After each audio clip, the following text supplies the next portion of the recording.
यहाँ पर 18 रन से जीते हैं, हिसाब बराबर। एक बार फिर से विराट कोहली और गौतम गंभीर के बीच हाथापाई हो गया। दरअसल बेंगलोर ने लखनऊ सुपर जायंट्स को बुरी तरह से हराने के बाद विराट कोहली एटीट्यूड और बहुत ज्यादा खुशी से उछल रहा था पिच पर, और उसी बीच नबी उल हक और विराट कोहली हाथ मिलाने के दौरान नबी उल हक हाथ मिलाने से इनकार कर दिया, और बाद में फिर अमित मिश्रा और गौतम गंभीर के साथ भी बकझक करने लगा विराट कोहली। लेकिन बीच में क्या हुआ नहीं हुआ, दोनों के बीच खुलासा नहीं हो पाया है। सो फिलहाल आप देख सकते हैं स्क्रीन पर किस तरह से झगड़ा कर रहे हैं विराट कोहली, गौतम गंभीर, अमित मिश्रा।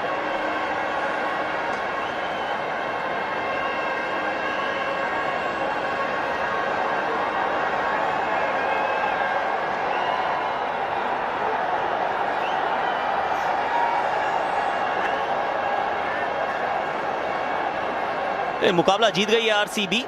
18 रन से इस मुकाबले को जीता है, जिसमें 2 विकेट चटे। यहां पर 18 रन से जीते हैं, हिसाब बराबर।